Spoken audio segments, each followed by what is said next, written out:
There are a lot of languages in the world, usually estimated to be around 7,000. And typically, different languages have different words for things, of course. And there can be a few coincidences where things just happen to line up because there's only so many sounds available and you put a few sounds together to make a word. So out of all the languages, there's going to be some coincidences. But you also have cases where a single word spreads from one language to another, particularly when a new concept, a new thing that was before unknown is introduced into a new language. What do you call it?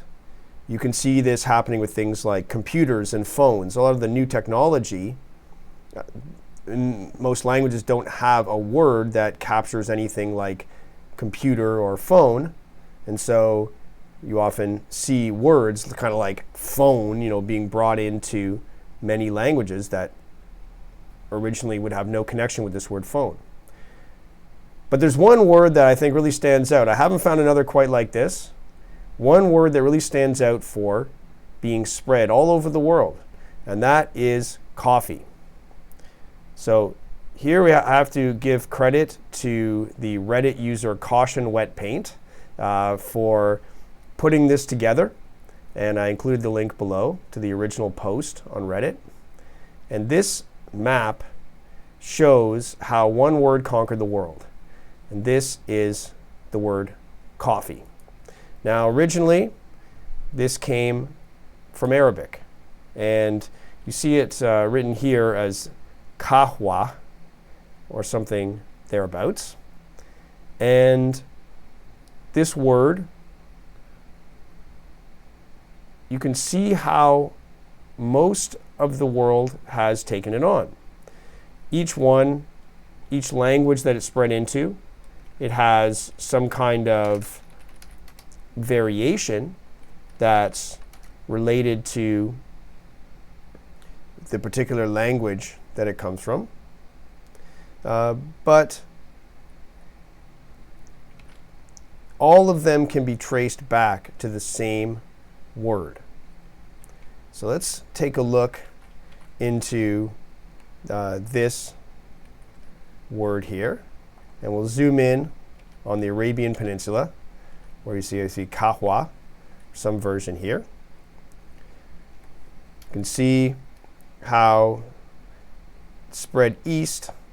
This Q can sometimes be a K. The Q is kind of like a very far back K, like a ka, and that most languages don't have that really far back K, so K sound, so they would simply replace it with the letter K, because that K is a very common letter, almost every language has. And it's the closest sound to this Q, so that would often be brought over that way. You can see how the F here, there's not always an F-like sound. You can see there's, it's typically going to be two syllables, and the vowels can change because vowels can always shift around. And this consonant, which is like a hua, so kind of a bit of a breathy consonant here, but with the W, it's a little bit of a lip sound, the wa. And so you can see how this kind of sound could result in an F. But also here sometimes it's a V, sometimes it's a W. Even here, even here maybe even a PH sound here. Ka-P, ko-P, cow-P, ga-Fi, here the K became a G, ko-P, so P or F or W, all similar sounds. Ka-Fe, go-Fe, ko-Hi, even in Japanese, has interesting sort of link between those lip sounds like a P or F, they're linked with the H. So this actually came out as simply an H, ko-Hi, also with a bit of that breathy sound. And going out to the west here, this is where we see that K sound, often written as a C. And so you have cafe, cafea, cava, cava. So you have the F, V, or W as the second consonant. But that first consonant is pretty standard. Right? And that's all over the languages of Europe. You see here coffee, cafe, kawa, ikao. This one actually added a vowel at the beginning. It's in the Rwanda language. It was considered to be, maybe it sounds like a more natural word to have the vowel at the beginning. They didn't like starting with the K. So it looks like they added a vowel there just to make it sound better in the Rwanda language. Ikofi, you see the same thing in Zulu. Ikofu, in the Xhosa language. Kofia, cafe, yes. And, going across the New World, you can see kafenzin, even go way here, coffee, kovefe, yeah, copy. So again, you see the same patterns repeating. The more popular languages, the more popular sounds in the world's languages would be there to substitute the Q, but you see the same pattern over and over. And so you can imagine this is just like coffee spread through the world, just like a new technology. It was like, this is like a phone or a computer. It's like a new thing that shows up, and people start using it because it's very useful and convenient for them. And so it spreads, and they have to call it something. They don't have an existing word for it, so they use the word from where they got it from. And as coffee was spread here from the Arabian Peninsula, that is the original word for it. Passed through many other languages on the way. I believe it went through Turkish, and there's many other intermediaries, so not everybody is getting it directly from Arabic, but that word from Arabic is then spreading to neighboring languages and spreading on to languages beyond them. And nobody really had a better word for coffee that, they could call it like, wake up water or something. You call it like,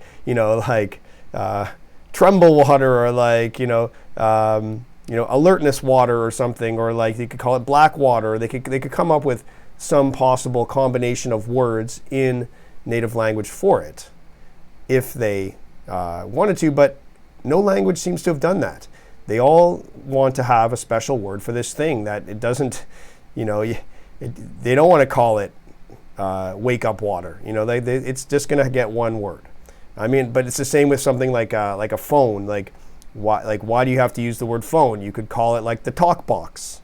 Like the long. I mean, the word telephone itself means distant speech, so you could call it like the far talker.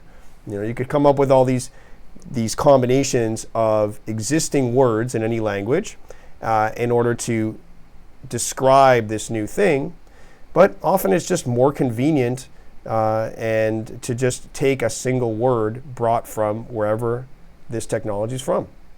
And that's what happened with coffee. So really quite an extreme case of getting almost the whole world. But of course, I have to point out the holdouts, and we see a little holdout here in Armenian, and here called surch. So Armenian, they have their own word for it. And they simply did not want to call it coffee. They have their own word.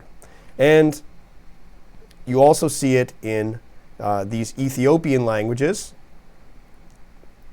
that they're all related. You can see how these are all related, boon.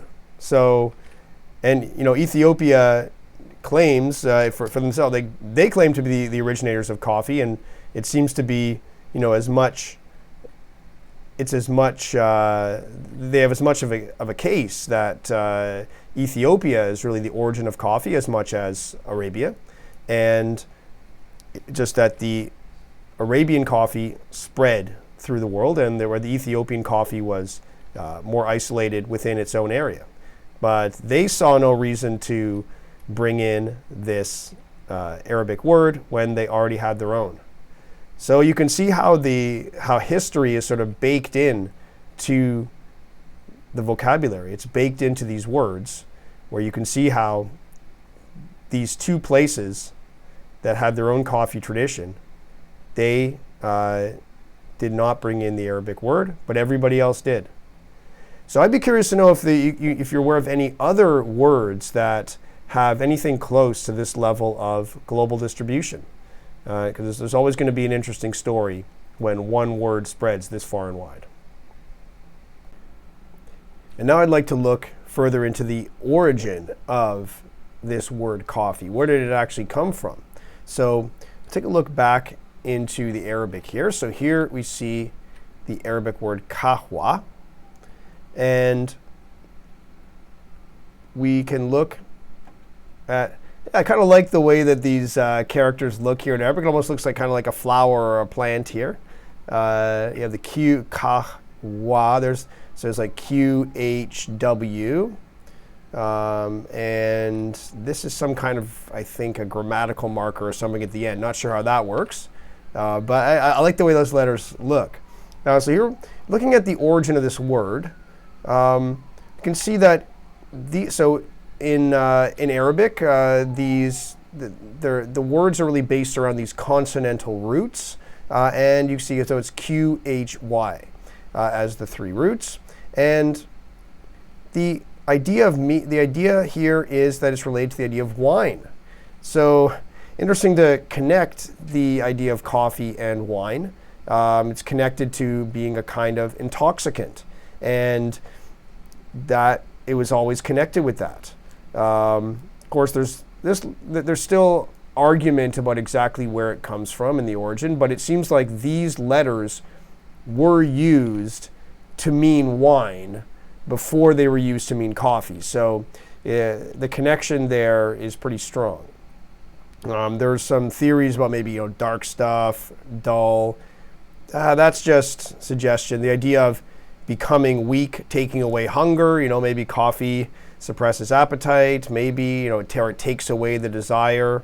It's kind of like wine, the way that it sort of intoxicates the drinker in some way. But this is very speculative. You can see that this word was originally used to mean wine, any kind of a brew, and the connection with coffee. Here's the idea that in many times, in many places in the past, it seems to have been quite common to brew wine. It's kind of mulled wine, like you can see like around Christmas, where you brew the wine together with like sugar and spices and stuff. And so it seems like that was a popular thing. And this idea of a brew, you can imagine coffee as a brew, but also various intoxicants as a brew. Mixed, serve hot, many spices, and so on. And then it would be imagined here that with the coming of Islam, which prohibited intoxicants, then this idea of the brew really settled on coffee itself without any alcohol or other intoxicants included. So we have this idea of the brew here and the origin of coffee in wine. And here you can see an example of one of these appealing etymologies that like here we say like, okay, there's a word in the Omotic language that's Kaffa. And Kaffa is a region in Ethiopia, and coffee was grown there. So that seems like a very appealing etymology. Here you have Kaffa, coffee was grown there, so many words are named after the place where they come from, and so why not? And that actually sounds pretty good. Like if somebody told me that, I would I'd find it quite believable. But because this same word was used to mean wine before, there seems to be a continuity of the word within Arabic that stretches from wine to coffee, separate from the existence of this Kaffa kingdom in Ethiopia. And in fact, you see here the dates of this Kaffa kingdom are quite late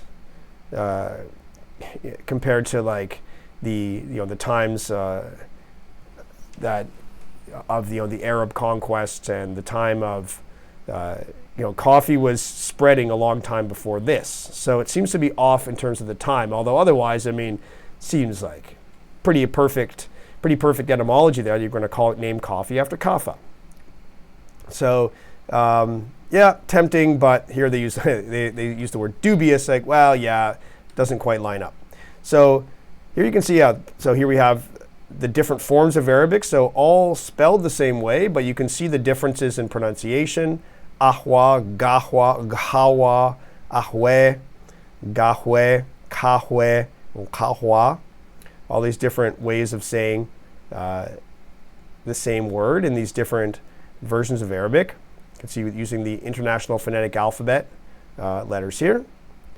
And you can see the definitions described here. Okay, so it's a feminine noun. Here's the plural for coffees, although usually you don't count it. And we have obsolete. The idea of wine is now obsolete. And you can see a good dictionary will have quotations. And I wish there were more quotations in here. Like, that's a sign of a good dictionary, that you have these quotations that give examples of the word being used in the way that you're claiming it is. Here you see this. This quotation is all the way from back in the year 800, and talks about the idea of wine, slurping wine from a bowl with a sifter. Interesting image of somebody slurping wine from a bowl that has a strainer on it, so you don't get the wine bit. You don't get the bits of whatever solids are in there. And you see here, the psychotropic brew, anything. So it's really an intoxicant, or like a psychologically active liquid of some way. You can see the correspondent with the word khat. So khat being a stimulant plant, khat. Interesting that the idea that this would actually be of a related origin. So wine, coffee, any kind of brew, you can see how it's supporting that idea of its origin. And of course, then you have coffee. There you go. And it's even used to refer to a coffee shop. Just like the word cafe. Cafe is literally coffee, but it's also a word for a coffee shop. Well, it seems like the same thing in Arabic. You have kahwa, means coffee, but it can also mean a coffee shop. And so on. So that is the origin of coffee. Now let's look at the two outliers. There's only two outliers in the world that don't use the word coffee to talk about coffee.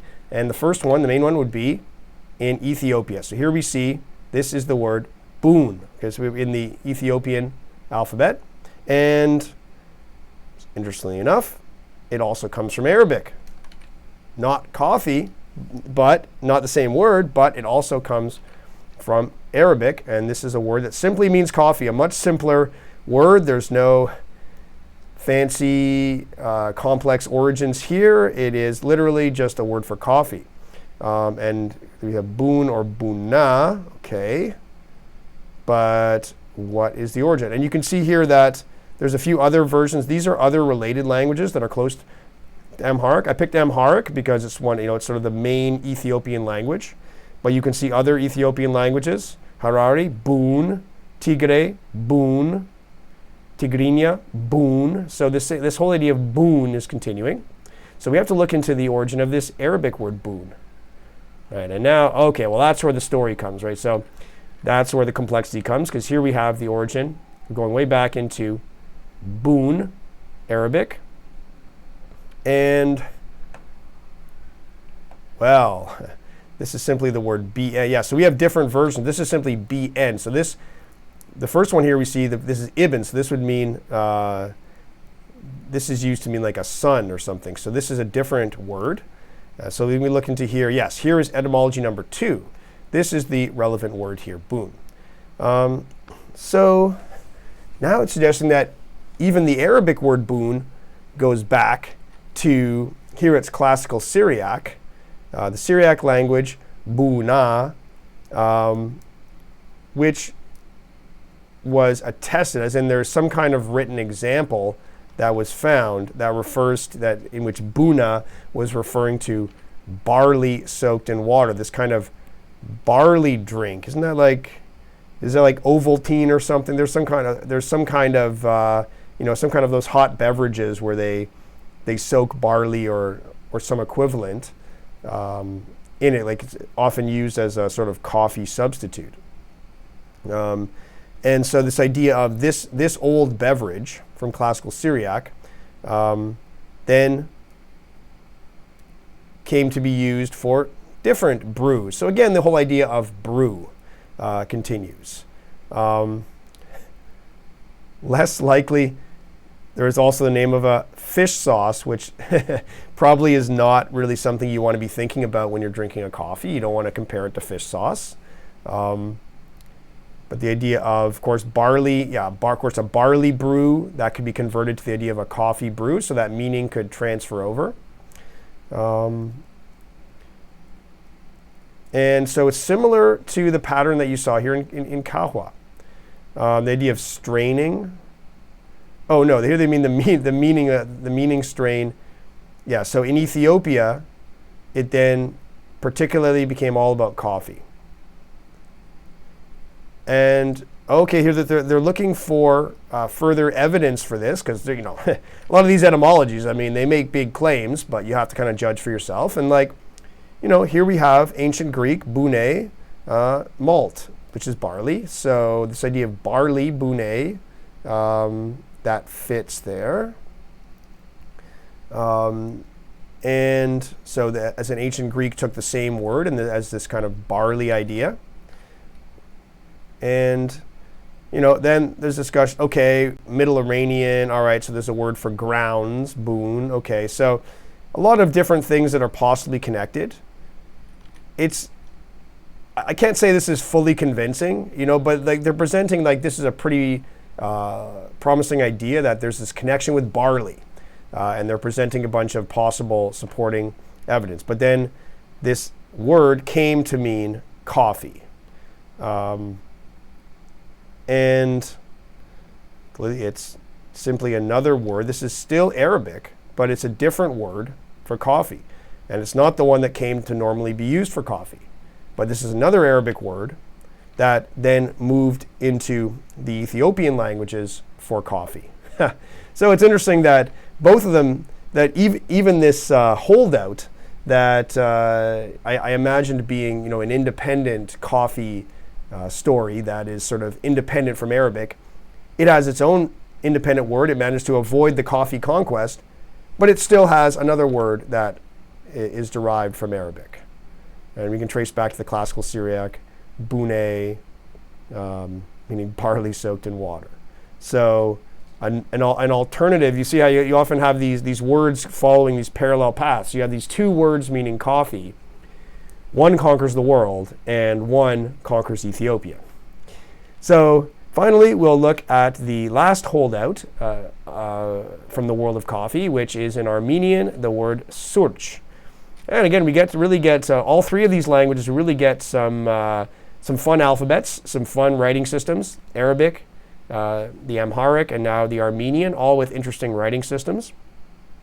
So we have Armenian, and this one is considered to be unknown origin. Well, it's good when they at least admit it. Often etymologies, well, there's many fanciful etymologies out there where people sort of guess stories that sound good and then claim that must be reality. But there's many words where simply there is no agreed upon origin.